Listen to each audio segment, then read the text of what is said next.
Thank you, Chris. Thank you so much, Chris. Good evening, everybody. Good evening. Good evening.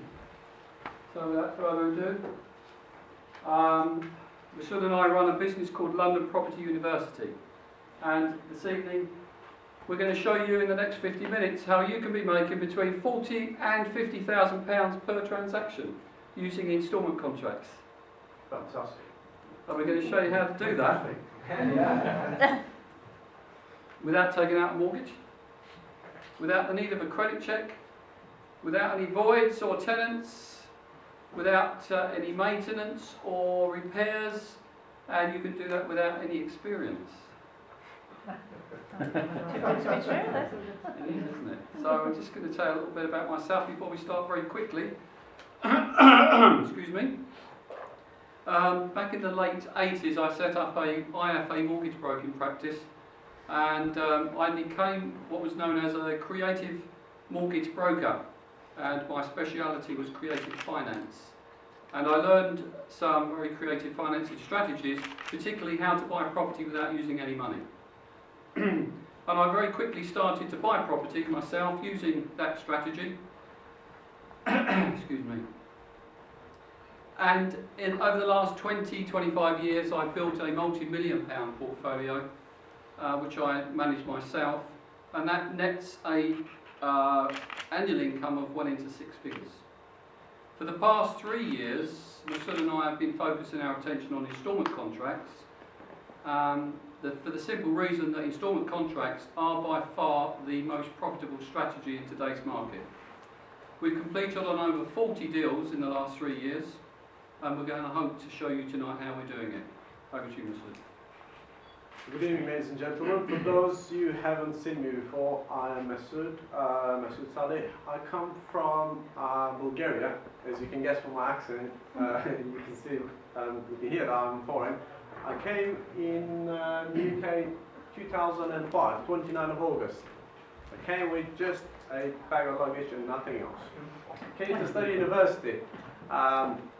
I was accepted to Richmond American University. I was a good student in my country and I had brilliant results. So my family sent me over to England. They said, English education is best in the world, go there. I said, okay mom, let's go then. So I went there, I had full scholarship, but my university still wanted me to pay £800 towards my fees that year. So my family wasn't wealthy at all, and I had £825 when I arrived. And next day I had to pay the £800. So when I paid that, I had only £25 left in my wallet. And what do you do if your English is bad? It was really bad at the time, it still is. When you don't have any friends, you don't know anyone, and you haven't got anywhere to stay. Well, I said, well, I have to make it work. I have to really, really succeed in this country. So, fortunately, I met a guy same day after uni. I was walking down in Richmond Town Centre in London, and I met a guy, and fortunately, he was a Turkish man. I said, great. So we speak the same language, and he had a restaurant, and he offered me a job that night. I said, unbelievable, it's happening. So I started working in the restaurant. He gave me 40 quid that night. I had now £65. Great. So and he offered me to stay in his staff house in Twickenham. He had a 4-bedroom house with 2 reception rooms downstairs and a conservatory, large conservatory. So next day I came to him and said, well, boss, I can see that there are only 2 people living in the whole house, and there are about 4 lettable rooms. I said, well, can I take the management of that property over?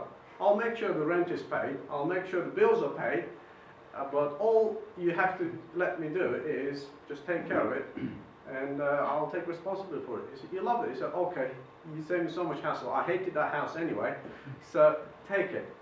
And I started looking after the property and rented all the rooms. Now I had 4 tenants and 2 people who were working in the restaurant. I put them in 1 bedroom. So all of a sudden I started making £1,200 from a property that I didn't own at all. And I said, great, it's happening. So eventually I started learning more and more about property, and I started attending network events like you do guys, and I met Doug in 2009. And I was at sort of started my investing career. I couldn't get mortgages, I didn't have any money. I had 17 grand student debt at the time because I moved universities. I said no to Richmond and moved to Brunel University, and they didn't give me a scholarship anymore. So I had to make it work, and Doug was the best person to work with at the time. He still is.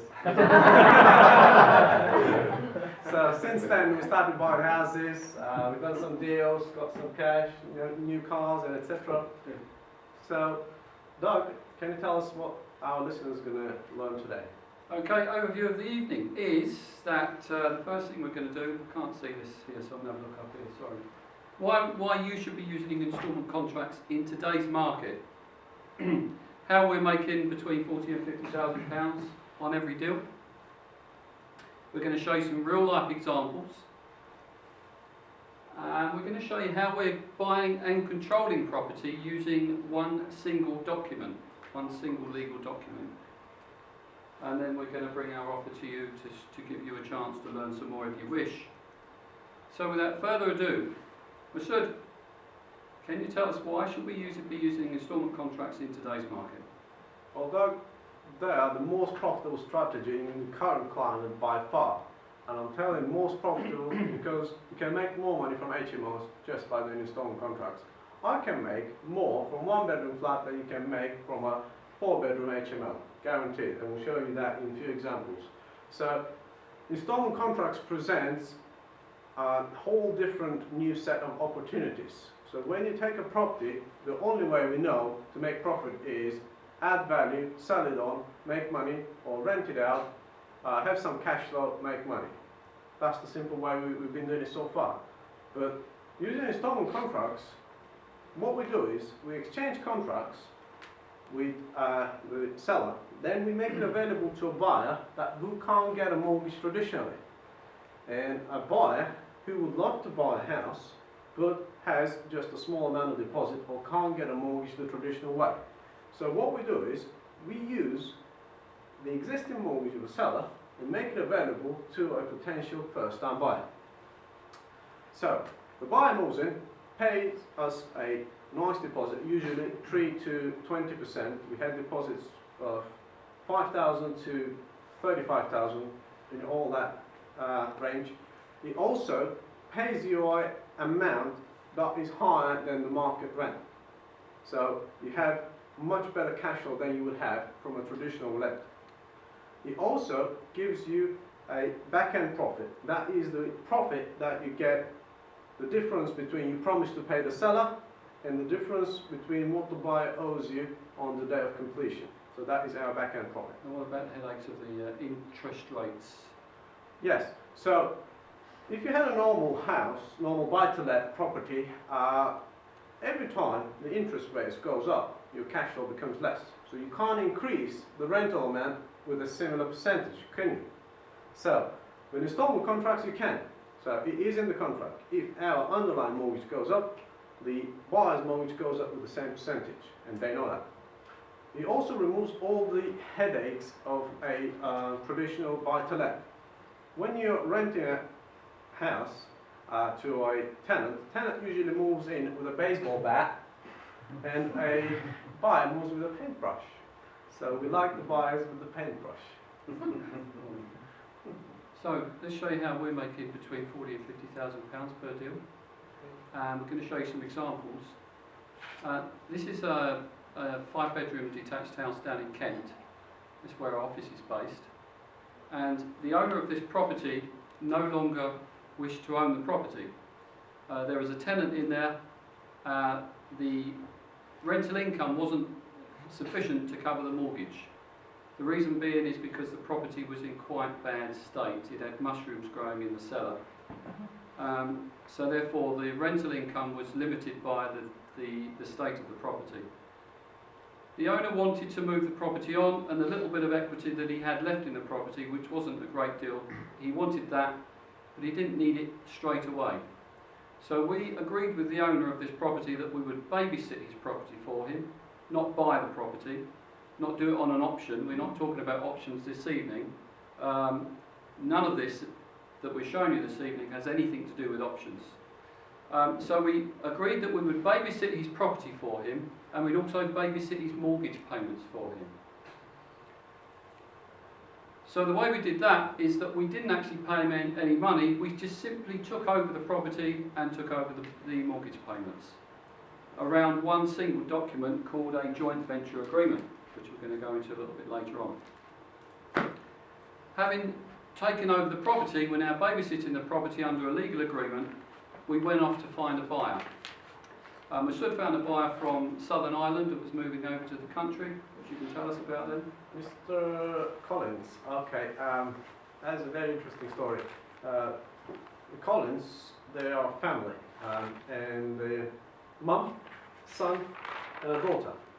And the daughter is the manager of the Wanted band. You probably have heard about the Wanted band, right? So the sister had a lot of work in London, and obviously they didn't like the fact that they had to travel all the way back to Ireland every week when they had work to do in London. So they wanted to own something nice, big family home, but they couldn't get a mortgage because the fact that they were in Ireland, they were living in Ireland, they didn't have established credit score in the UK, so they were not able to buy the traditional way. So Mr. Collins, the son, has seen the ad on Rightmove. He called me and said, can I speak to Mesud? I said, yes. Well, I've seen this nice property in Gravesend. I said, is it nice? Mushrooms, are you sure? So I said, yes, it is very nice. We like it. It's nice, big, and we have a family that we want to move from Ireland. We can't get a mortgage, and we love the fact that we can buy it with small deposit and no mortgage needed. Mr. Collins. We wanted, to be fair, £8,000 as a deposit. He came in with £25,000 deposit. That is actually, he came in with a bag of cash. And if you remember that picture that I had, that was that bag of cash on the table. I said, Jesus Christ, Mr. Collins, okay, we have to do something here then. Right, okay, well, when can you get a mortgage? We said, we have kennels in Ireland, we have a little business there. We've been trying to sell it for the last 2 years, but the market has crashed. Every property is cheap, so we can't sell ours. So it will take us quite a bit of time to sell it. And I said, well, that's great. Well, we can give you 5 years. So because our underlying mortgage had 5 years to run, so we had to lock him. He had a condition. He can't buy it before 3 years, but he can't buy it no later than 3 years. So he had 5 years basically to sell the kennels.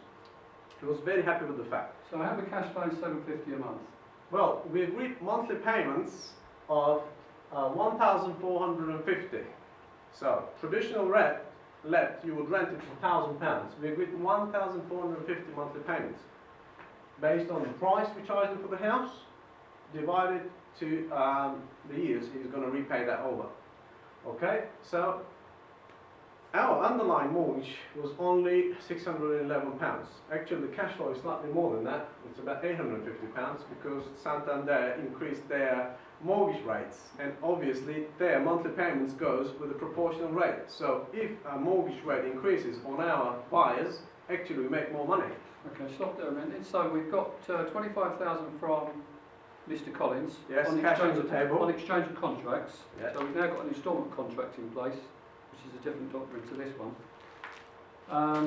And he's paying us, well, we cash flow in £750 a month after we've made the mortgage payment.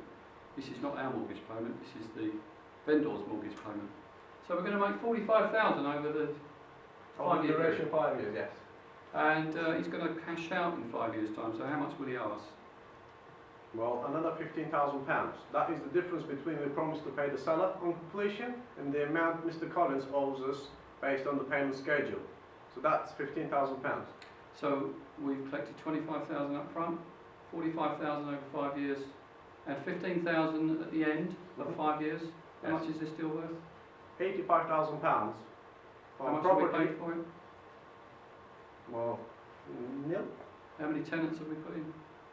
Nil. How much maintenance have we done? Nothing. The mushrooms are still there. How many of these would you like? How many of you wouldn't like this too? Okay, that's a good answer. So we're going to give you two examples of babysitting. This is the second example.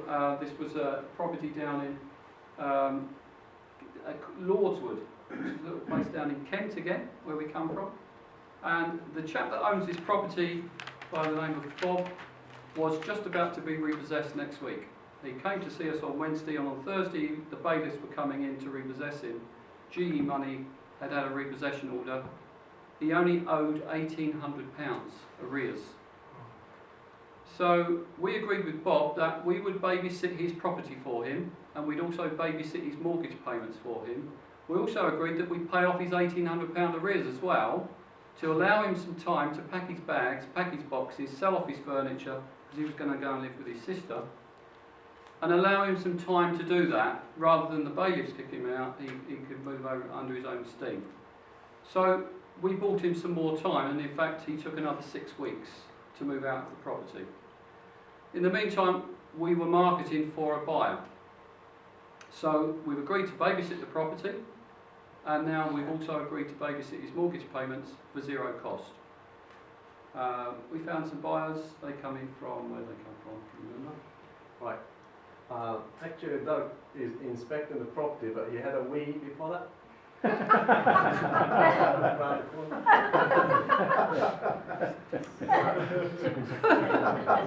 anyway, tell us about the family that moved into this property. So Bob came on Wednesday, and we signed the joint venture agreement straight away with him there and then. We said, Bob, we're taking the deal on. Okay, you're off. Give us the keys. I'm starting to market the property. I put it that afternoon on Rightmove. By 5 o'clock in the afternoon, I had a buyer saying, we have the deposit you want, and we want to buy our own house. I said, okay, well, how soon are you looking to move? So they said, immediately. I said, why? Have you been kicked out?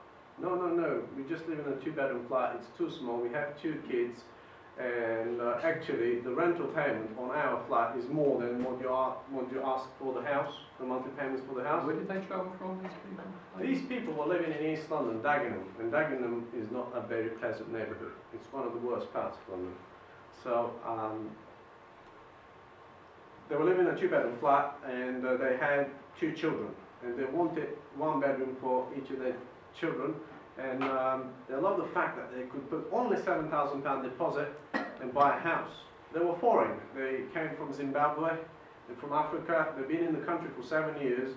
Husband and the wife, they were both working.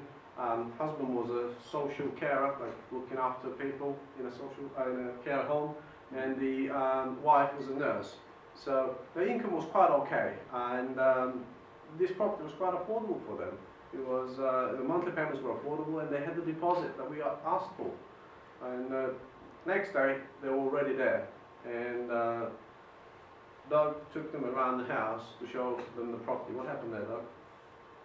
Well, they had 2 young children, 2 boys, and I met them at the property, and the owner of the property, Bob, was still there packing his boxes, and in fact he put all of his furniture on eBay, and the father came in and said, I'd like to buy the furniture, so he said we have to go and bid on eBay for it because I can't take it off, so we had to go on eBay and bid the furniture.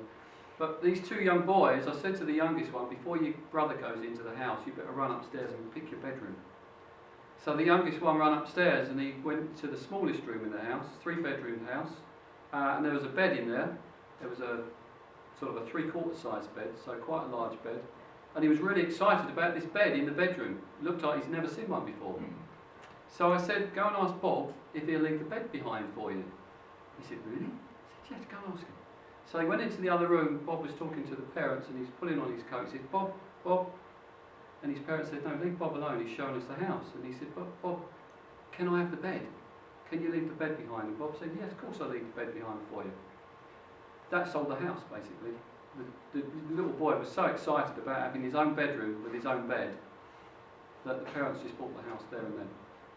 So they moved in with $7,000, and they pay us, how much they pay us each month? £807. So we cash flow £250 from that after making Bob's mortgage payments for him to GE Money.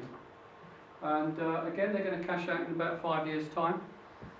And that would net us, after 5 years, about £15,000. So again, just to recap, we haven't paid anything for the property, apart from the £1,800. We've recouped that from the £7,000 that come in. We've taken 7,000, we've got 15,000, and then we've got a back-end profit there of 20,000. Yes, £20,000, that's the difference. Usually, when we sell houses,